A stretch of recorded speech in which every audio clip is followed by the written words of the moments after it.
दोस्तों जरा सोचिए, एक तरफ भगवान विष्णु का सुदर्शन चक्र जो पलक झपकते ही पूरे ब्रह्मांड को काट सकता है, और दूसरी तरफ देवों के देव महादेव का त्रिशूल जिसके उठते ही महाप्रलय आ जाती है। क्या होगा जब इस ब्रह्मांड को बनाने वाले भगवान श्री कृष्ण और इसे मिटाने वाले महादेव शिव दोनों आमने सामने युद्ध के मैदान में खड़े हो जाएं? आज की कहानी कोई साधारण कथा नहीं है, ये वो महासंग्राम है जिसमें दैवीय अस्त्रों की भयंकर टकराहट से अंतरिक्ष में भी दरारें पड़ गई थी। रोंगटे खड़े कर देने वाली इस महागाथा की शुरुआत होती है पाताल लोक के अंधेरों से, जहाँ एक महाशक्तिशाली और खूंखार असुर का राज था। उसका नाम था बाणासुर। बाणासुर कोई साधारण दानव नहीं था, वो भगवान विष्णु के परम भक्त प्रहलाद के वंश में जन्मा था और महान दानव राज बलि का पुत्र था। जन्म से ही बाणासुर के पास एक ऐसा वरदान था जो पूरे ब्रह्मांड में किसी के पास नहीं था। उसके शरीर पर एक या दो नहीं बल्कि पूरी 1000 विशाल भुजाएं यानी हाथ थी, और उसकी ताकत का अंदाजा आप इस बात से लगा सकते हैं कि उसकी हर एक भुजा में 10,000 हाथियों का बल था। यानी जब वो चलता था तो पाताल लोक की धरती भूकंप की तरह कांपने लगती थी। लेकिन बाणासुर जानता था कि केवल शारीरिक ताकत से वो ब्रह्मांड पर राज नहीं कर सकता। अजय बनने के लिए उसने महादेव शिव की ऐसी घोर तपस्या की जिसे देखकर देवता भी सिहर उठे। उसकी इस भयंकर और सच्ची भक्ति को देखकर साक्षात महादेव को प्रकट होना ही पड़ा। शिव जी ने प्रसन्न होकर बाणासुर से वरदान मांगने को कहा। बाणासुर ने अत्यंत चतुराई से ऐसा वरदान मांगा जिसने ब्रह्मांड के नियम ही बदल दिए। महादेव ने उसे अजय होने का वरदान देते हुए कहा, बाणासुर, तुम्हारी भक्ति से मैं अत्यंत प्रसन्न हूँ। आज से तुम्हारे नगर शोणितपुर के मुख्य द्वार की रक्षा कोई और नहीं बल्कि मैं स्वयं महाकाल के रूप में करूँगा। जिस असुर के महल का पहरेदार स्वयं महाकाल हो, उसे भला कौन मार सकता था। इसी वरदान ने बाणासुर के मन में अहंकार का ऐसा जहरीला बीज बो दिया जिसने उसे अंधा कर दिया। अपनी 1000 भुजाओं की ताकत के नशे में चूर होकर बाणासुर एक दिन सीधे कैलाश पर्वत पहुंच गया और महादेव शिव से ही युद्ध की मांग करने लगा। उसका कहना था कि इन 1000 हाथों में खुजली होती है और तीनों लोकों में कोई ऐसा योद्धा नहीं जो मेरे साथ लड़ सके। बाणासुर की इस मूर्खता पर महादेव मुस्कुराए। उन्होंने बाणासुर को कोई श्राप नहीं दिया बल्कि उसके महल शोणितपुर के सबसे ऊंचे शिखर पर एक जादुई ध्वज लगा दिया। महादेव ने एक रहस्यमयी भविष्यवाणी करते हुए कहा, बाणासुर, जिस दिन ये जादुई ध्वज बिना किसी हवा या आंधी के अपने आप टूटकर जमीन पर गिर जाए तो समझ लेना कि तुम्हारी इन 1000 भुजाओं का गुरूर तोड़ने वाला, तुम्हारे हाथ काटने वाला योद्धा इस ब्रह्मांड में पैदा हो गया है।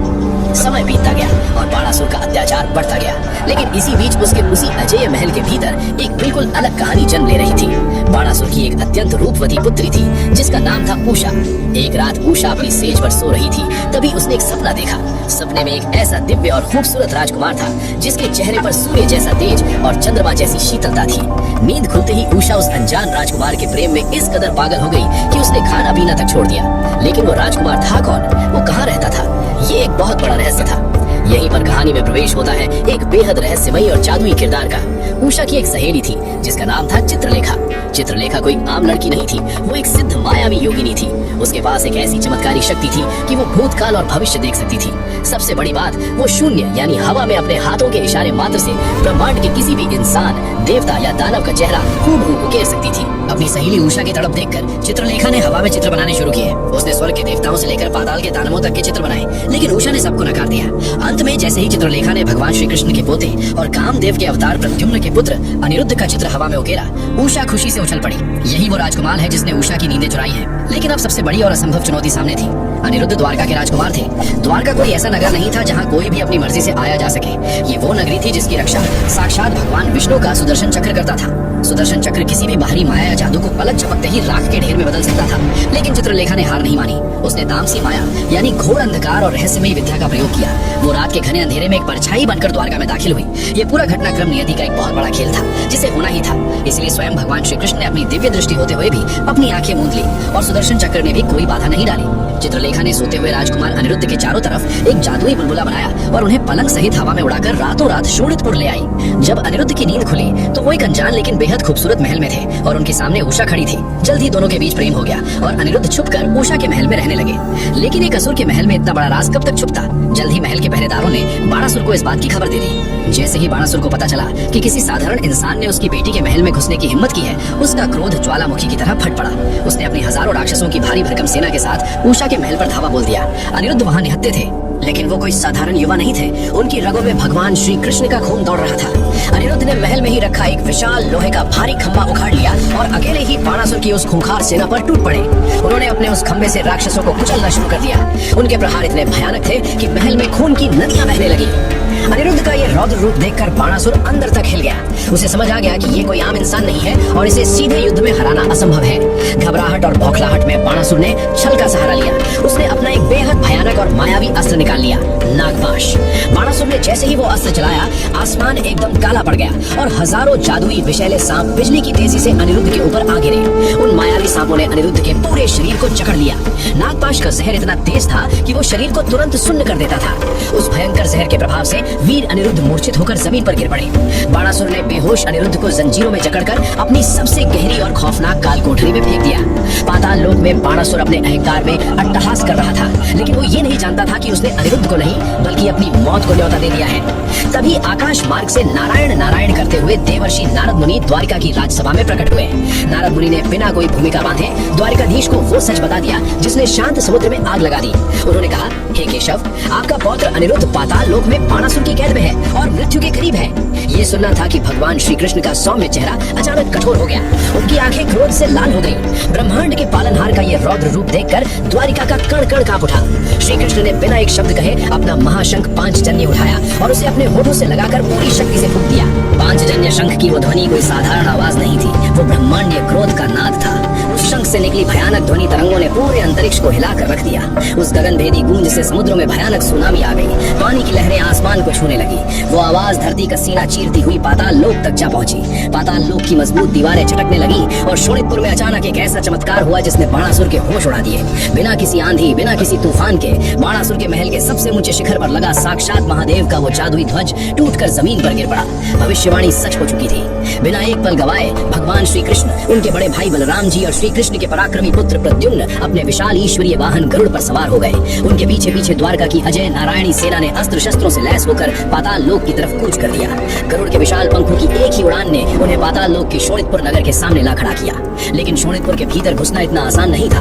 बाणासुर ने अपने नगर को सुरक्षित करने के लिए उसके चारों तरफ एक अग्निगढ़ बना रखा था। ये एक ऐसी खौफनाक और जादुई आग की दीवार थी जो सीधे अंतरिक्ष तक उठती थी। इस दीवार की लपटों में इतनी भयंकर गर्मी थी कि अगर इसके पास कोई लोहे का पहाड़ भी रख दिया जाए तो वो भी पलक झपकते पिघलकर पानी बन जाए। नारायणी सेना के कदम रुक गए। तब भगवान श्री कृष्ण ने अपने दिव्य शारंग धनुष की प्रत्यंचा खींची और उस पर वरुणास्त्र का संधान किया। जैसे ही वो चमत्कारी तीर आसमान में गया, पाताल लोक का रंग ही बदल गया। अचानक वहाँ घने काले तूफानी बादल उमड़ पड़े, बिजलियां कड़कने लगी और एक ही पल में प्रलयंकारी बाढ़ जैसा पानी आसमान से टूट पड़ा। उस जलस्त्र के प्रभाव से वो अजय अग्निगढ़ भीषण भाप छोड़ता हुआ बुझ गया। शोणितपुर के दरवाजे राख हो चुके थे। अग्निगढ़ के टूटते ही नारायणी सेना शोणितपुर में बाढ़ की तरह घुस गई और फिर शुरू हुआ बलराम और प्रद्युम्न का विनाशकारी रौद्र रूप। जैसे ही बाणासुर के पहाड़ों जितने विशाल राक्षसों ने हमला किया, बलराम जी ने अपना भयंकर हल जमीन में गाड़ दिया और पूरी ताकत से उसे खींचा। हल के खींचते ही शोणितपुर की धरती भयंकर आवाज के साथ फट गई और एक विशाल खाई बन गई। हजारों राक्षस चीखते चिल्लाते उस खाई में समा गए। जो बचे उन पर बलराम जी ने अपने मूसल से प्रहार करना शुरू किया। उनके मूसल का एक भार उन विशाल राक्षसों को हवा में धूल की तरह उड़ा रहा था। दूसरी तरफ द्वारका की सेना का सामना बाणासुर के सबसे खूंखार और मायावी सेनापति कुंभांड से हुआ। कुंभांड हवा में अदृश्य होकर वार कर रहा था। उसकी मायावी शक्तियों के कारण नारायणी सेना को भारी नुकसान हो रहा था। ये देखकर श्री कृष्ण के पुत्र और साक्षात कामदेव के अवतार वीर प्रद्युम्न आगे आए। उन्होंने देखा कि अंधकार और माया का खेल चल रहा है। प्रद्युम्न ने अपनी आंखें बंद की और अपने धनुष पर प्रज्ञास्त्र चढ़ा दिया। ये कोई मारने वाला अस्त्र नहीं बल्कि ज्ञान और प्रकाश का अस्त्र था। जैसे ही वो तीर छूटा, पूरी रणभूमि में सूर्य से भी तेज रोशनी फैल गई। उस तीव्र प्रकाश के सामने राक्षसों की सारी माया, सारा जादू टूटकर बिखर गया। हवा में छुपा हुआ कुंभांड सबके सामने आ गिरा और अगले ही पल प्रद्युम्न ने अपने तीरों से उसका वध कर दिया। अपनी अजय सेना को इस तरह गाजर मूली की तरह कटता देख बाणासुर पागल हो उठा। उसका सारा अहंकार जाग गया। वो अपने रथ पर सवार हुआ और अपनी 1000 भुजाओं में 1000 अलग अलग भयंकर अस्त्र लेकर सीधा भगवान श्री कृष्ण से जा टकराया। उसने एक साथ तीरों और भालों की बारिश कर दी, लेकिन ब्रह्मांड के स्वामी के सामने उसकी क्या बिसात थी। श्री कृष्ण ने अपने धनुष से ऐसे अचूक बाण छोड़े जिन्होंने हवा में ही बाणासुर के सारे हथियारों को तिनके की तरह काट डाला। कृष्ण के तीरों ने बाणासुर के अभेद्य कवच को चीर दिया, उसके रथ के टुकड़े टुकड़े कर दिए और उसे जमीन पर घुटनों के बल ला गिराया। अब अपनी 1000 भुजाएं होने के बावजूद बाणासुर आज पूरी तरह से बेबस था। मौत उसके ठीक सामने खड़ी थी और सुदर्शन चक्र कभी भी उसकी गर्दन उड़ा सकता था। जब बाणासुर को अपनी मृत्यु निश्चित दिखाई दी तो मौत के खौफ से कांपते हुए उसने अपनी आंखें बंद की और चीख चीख कर अपने उस इष्ट देव को पुकारने लगा, हे महाकाल, हे महादेव, मेरी रक्षा करें। उसकी वो हताश पुकार पाताल लोक से उठकर कैलाश के सन्नाटे को चीरती हुई सीधे महाकाल के कानों तक पहुंच गई और फिर पूरे ब्रह्मांड के उस डरावने सन्नाटे को चीरती हुई एक ऐसी आवाज गूंजी जिसने रणभूमि में खड़े हर एक योद्धा के रोंगटे खड़े कर दिए। डम डम डम, ये महादेव के डमरू की आवाज थी। डमरू की हर थाप के साथ पाताल लोक की धरती का गुरुत्वाकर्षण डगमगाने लगा। ऐसा लग रहा था जैसे पूरी सृष्टि अपने अक्ष से खिसक रही हो। तभी अंतरिक्ष को चीरते हुए अपने विशाल वाहन नंदी पर सवार होकर हाथों में प्रलयकारी त्रिशूल लिए साक्षात देवों के देव महादेव युद्ध के मैदान में प्रकट हुए। लेकिन महादेव अकेले नहीं आए थे, उनके साथ उनके पराक्रमी पुत्र भगवान कार्तिकेय थे और अपने भक्त की रक्षा के लिए उनके पीछे वो खौफनाक सेना चली आ रही थी जिसे देखकर साक्षात यमराज भी अपना रास्ता बदल लेते हैं। भयानक भूतगण, भैरव, पिशाच और मातृकाएं। महादेव के आते ही युद्ध का पासा पूरी तरह से पलट गया। शिव के गण कोई साधारण योद्धा नहीं थे, उनके रूप इतने भयंकर थे कि उनके मुंह से आग की लपटें निकल रही थी। नारायणी सेना के शक्तिशाली अस्त्र शस्त्र उन गणों के शरीर से टकराकर ऐसे टूट रहे थे जैसे लोहे से टकराकर लकड़ियां टूटती हैं। जो नारायणी सेना कुछ देर पहले बाणासुर के विशाल राक्षसों को गाजर मूली की तरह काट रही थी, वो महादेव के इन भयानक गणों के सामने बेबस और कमजोर पड़ने लगी। चारों तरफ हाहाकार मच गया। इससे पहले कि ब्रह्मांड के दो सबसे बड़े ईश्वर आपस में टकराते, उनके वाहनों के बीच एक ऐसा महायुद्ध छिड़ गया जिसे धरती और आकाश का महाटकराव कहा जा सकता है। भगवान विष्णु के वाहन गरुड़ ने देखा कि शिव के गण नारायणी सेना पर भारी पड़ रहे हैं और उन्हें पीछे धकेल रहे हैं। गरुड़ का क्रोध भड़क उठा। उन्होंने आसमान से एक बहुत तेज गोता लगाया और जमीन के करीब आकर अपने उन असीमित विशालकाय पंखों को पूरी ताकत से फड़फड़ाया। गरुड़ के पंखों से पैदा हुई उस हवा की शक्ति ने रणभूमि में भयानक बवंडर पैदा कर दिए। उस जादुई आंधी की ताकत इतनी ज्यादा थी कि शिव के हजारों गण तिनके की तरह हवा में उड़ने लगे और मीलों दूर जाकर गिरने लगे। अपने शिव गणों को इस तरह उड़ता देख महादेव के वाहन नंदी से रहा नहीं गया। नंदी ने अपनी पूरी ताकत के साथ अपने खुरों से पाताल लोक की धरती पर एक जोरदार प्रहार किया। नंदी के उस एक प्रहार से धरती में ऐसा भयंकर भूकंप आया कि पाताल लोक की जमीन फटने लगी और गरुड़ के बवंडर शांत होने लगे। इतना ही नहीं, नंदी ने जमीन से एक ऐसी जबरदस्त छलांग लगाई और आसमान में उड़ते हुए गरुड़ पर अपने सींगों से ऐसा खौफनाक प्रहार किया कि अंतरिक्ष में गड़गड़ाहट गूंज उठी जैसे दो ग्रह आपस में टकरा गए हों। ये कोई साधारण लड़ाई नहीं थी, ये हवा और जमीन, धरती और आकाश के बीच का एक प्रलयंकारी युद्ध था। वाहनों के इस भयानक और विनाशकारी टकराव के बाद दोनों ईश्वर समझ गए कि अब उन्हें ही आगे आना होगा। महादेव और श्री कृष्ण के इशारे पर नंदी और गरुड़ दोनों पीछे हट गए। रणभूमि के ठीक बीचों बीच ब्रह्मांड की दो सबसे बड़ी शक्तियां आमने सामने आ खड़ी हुई। एक तरफ भगवान श्री कृष्ण ने अपना अजेय शारंग धनुष उठा लिया और दूसरी तरफ महादेव शिव ने अपना प्रलयंकारी पिनाक धनुष तान लिया। ये दृश्य देखकर स्वर्ग में बैठे देवताओं की सांसें अटक गईं। देवराज इंद्र पसीने से तरबतर होकर कांपते हुए परम पिता ब्रह्मा जी के पास दौड़े और हाथ जोड़कर बोले, पितामह कुछ कीजिए, उन्हें रोकिए। अगर आज ये दोनों ईश्वर अपनी पूरी शक्ति से आपस में लड़ गए तो ये सृष्टि, ये ब्रह्मांड कुछ ही पलों में जलकर राख बन जाएगा। रणभूमि में समय जैसे वहीं रुक गया था, एकदम सन्नाटा था। लेकिन युद्ध शुरू होने से पहले एक बेहद अद्भुत, रहस्यमयी और ज्ञानवर्धक दृश्य देखने को मिला। भगवान श्री कृष्ण और महादेव शिव दोनों ने अपने अपने धनुष को नीचे झुकाया और एक दूसरे को हाथ जोड़कर आदर के साथ प्रणाम किया, क्योंकि दोनों ईश्वर जानते थे कि उनके बीच कोई दुश्मनी या अहंकार नहीं है। वे तो बस इस नियति के खेल में अपना अपना कर्तव्य निभा रहे थे। और इस ईश्वरीय प्रणाम के ठीक बाद ब्रह्मांड का वो सबसे बड़ा, सबसे विनाशकारी और रोंगटे खड़े कर देने वाला महासंग्राम शुरू हो गया, जिसे आज भी देवता याद करते हैं तो कांप उठते हैं। महादेव ने अपने पिनाक धनुष की प्रत्यंचा खींची और सबसे पहला प्रहार किया। महादेव ने आग्नेय अस्त्र का संधान किया। जैसे ही ये अस्त्र धनुष से छूटा, अंतरिक्ष का सीना फट गया और आसमान से हजारों लाखों उल्का पिंडों जैसी विशालकाय आग की चट्टानें रणभूमि पर बरसने लगी। ऐसा लगा जैसे आसमान से आग का समंदर गिर रहा हो, लेकिन सामने साक्षात नारायण खड़े थे। भगवान श्री कृष्ण ने मुस्कुराते हुए तुरंत वरुणास्त्र यानी जल का अस्त्र छोड़ दिया। ये तीर ऊपर गया और इसने पूरे आकाश में पानी का एक ऐसा जादुई और विशाल कवच बना दिया जिससे टकराकर वो सारी ब्रह्मांडीय आग पलक झपकते ही बुझ गई। जब अग्नि शांत हुई तो महादेव ने वायव्यास्त्र यानी तूफान का अस्त्र चला दिया।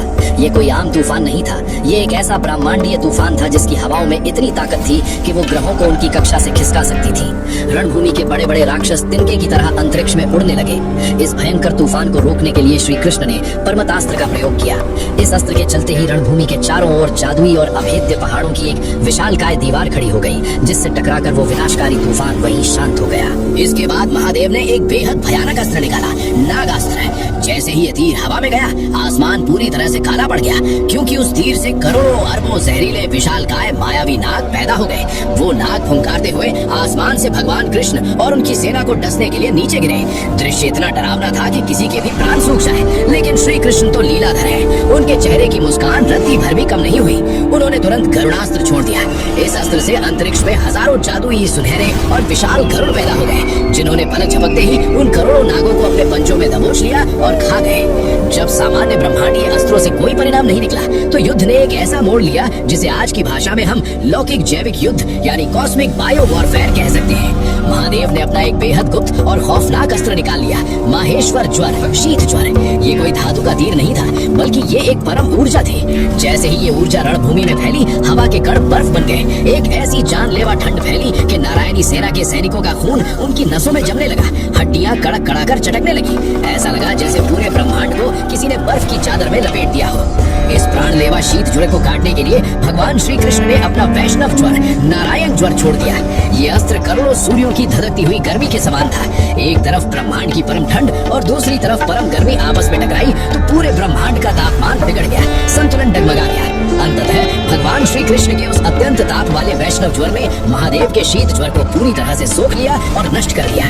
युद्ध अब अपनी चरम सीमा पर पहुंच चुका था। जब महादेव ने देखा कि कोई भी शक्ति कृष्ण को पीछे नहीं हटा पा रही है, तो उन्होंने अंततः वो अस्त्र निकाल लिया जिसे केवल और केवल पूरी सृष्टि का अंत करने के लिए बनाया गया था, अजय पाशुपतास्त्र। जैसे ही महादेव ने पाशुपतास्त्र को धनुष पर चढ़ाया, उस अस्त्र के अंदर से करोड़ों भयानक चेहरे और लाल आंखें ब्रह्मांड को घूरने लगी। प्रलय का आह्वान हो चुका था। पूरी सृष्टि में स्वर्ग से लेकर पाताल तक हाहाकार मच गया। इस महाविनाश को रोकने के लिए भगवान श्री कृष्ण ने भी अपना सबसे विनाशकारी नारायणास्त्र और ब्रह्मांड का सबसे तेज हथियार सुदर्शन चक्र आसमान में उठा लिया। सुदर्शन चक्र की परिक्रमा से इतनी भयंकर ऊर्जा पैदा हुई कि अंतरिक्ष के ताने बाने में दरारें पड़ने लगी। स्वर्ग में बैठे देवता रोने लगे, क्योंकि अब ब्रह्मांड का फटना और सब कुछ राख होना तय था। और ठीक उसी प्रलय के क्षण में जब ये तीनों महाअस्त्र आपस में टकराने ही वाले थे, समय जैसे जम गया। पूरी रणभूमि में एक दिव्य और मधुर आवाज गूंजी। ये भगवान श्री कृष्ण की आवाज थी। हे महादेव, आप और मैं तो एक ही हैं, फिर ये कैसा युद्ध? श्री कृष्ण ने अपने अस्त्रों को रोकते हुए वहाँ खड़े बाणासुर, देवताओं और पूरी सृष्टि को हरि हर का वो परम ज्ञान दिया जो आज भी वेदों का सबसे बड़ा सत्य है। श्री कृष्ण ने कहा, जो अज्ञानी मनुष्य मुझ में और शिव में भेद देखता है, वो कभी मुक्त नहीं हो सकता। शिव मेरे हृदय में बसते हैं और मैं शिव के हृदय में। हम दोनों एक ही परम तत्व के दो रूप हैं। हरि ही हर है और हर ही हरि है। ये परम सत्य सुनते ही क्रोध से धधकता हुआ पाशुपतास्त्र और नारायणास्त्र तुरंत शांत हो गए। बिना सृष्टि को कोई नुकसान पहुंचाए वे दोनों ईश्वरीय अस्त्र अपने अपने स्वामियों के पास लौट गए। महादेव शिव मुस्कुराए। उन्होंने अपना धनुष नीचे कर लिया और युद्ध के मैदान से पीछे हट गए, क्योंकि बाणासुर की रक्षा करने का जो उनका वचन था वो उन्होंने पूरी निष्ठा से निभा दिया था। अब बीच में आने का कोई अर्थ नहीं था। लेकिन बाणासुर वो अभी भी अपने अहंकार में अंधा था। उसे लग रहा था कि वो अपनी 1000 भुजाओं के बल पर कृष्ण को हरा देगा। उसने अपनी 1000 भुजाओं में भयंकर हथियार उठाए और चीखते हुए भगवान श्री कृष्ण की ओर दौड़ा। श्री कृष्ण ने देखा कि अब इसके अहंकार को जड़ से मिटाने का समय आ गया है। उन्होंने अपनी उंगली से सुदर्शन चक्र को आजाद कर दिया। अब जो दृश्य रणभूमि में दिखा, उसने सबके रोंगटे खड़े कर दिए। सुदर्शन चक्र बिजली की रफ्तार से बाणासुर की तरफ बढ़ा और उसने एक एक करके बाणासुर की उन विशाल भुजाओं को गाजर मूली की तरह काटना शुरू कर दिया। कुछ ही पलों में रणभूमि में बाणासुर की कटी हुई विशाल भुजाओं का एक बहुत बड़ा पहाड़ लग गया। उसका सारा घमंड, उसकी सारी ताकत मिट्टी में मिल गई। सुदर्शन चक्र ने उसकी 998 भुजाएं काट दी थी। जब सुदर्शन चक्र बाणासुर की गर्दन उड़ाने के लिए आगे बढ़ा, तभी महादेव शिव ने आकर सुदर्शन चक्र को रोक लिया। शिव जी ने श्री कृष्ण से कहा, बस करो कृष्ण, इसे क्षमा कर दो। इसके पास अब केवल 2 हाथ बचे हैं। जिस ताकत का इसे घमंड था वो नष्ट हो चुका है। अब ये एक साधारण इंसान की तरह है। इसे जीवन दान दे दो। महादेव के कहने पर श्री कृष्ण ने सुदर्शन चक्र वापस बुला लिया। बाणासुर, जो कुछ देर पहले खुद को ब्रह्मांड का सबसे शक्तिशाली योद्धा मान रहा था, आज लहूलुहान और बेबस हालत में फूट फूट कर रो रहा था। वो घुटनों के बल गिरा और रोते हुए श्री कृष्ण तथा महादेव के चरणों में अपना सिर रख दिया। उसने अपने अहंकार की माफी मांगी। उसे समझ आ गया था कि परमात्मा के सामने किसी भी शक्ति का कोई मोल नहीं है। बाणासुर ने पूरे सम्मान और खुशी के साथ अपनी पुत्री उषा का विवाह वीर अनिरुद्ध के साथ कर दिया। भगवान श्री कृष्ण नवविवाहित जोड़े को लेकर द्वारिका लौट गए और बाणासुर अपना शेष जीवन महादेव की भक्ति में बिताने लगा। इस महागाथा से हमें 2 सबसे बड़े सत्य सीखने को मिलते हैं। पहला, हरि और हर एक ही है। ईश्वर को बांटना सबसे बड़ी अज्ञानता है। और दूसरा, आपकी सच्ची भक्ति आपको भगवान तक ले जा सकती है, लेकिन अगर आपके अंदर अहंकार आ गया तो स्वयं आपका भगवान ही आपका काल बन जाएगा।